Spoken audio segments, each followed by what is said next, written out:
My name can be used as a popular symbol of Christmas. I have leafless stems, and I can be pretty drought tolerant. What am I?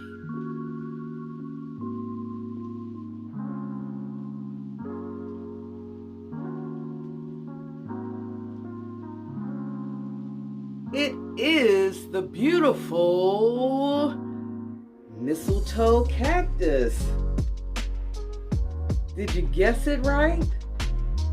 I thought it would be befitting to talk about this considering we're in the holiday seasons. Did y'all get it? I think y'all got it. I have faith in you that you got it. Well, gotta go. See you next week.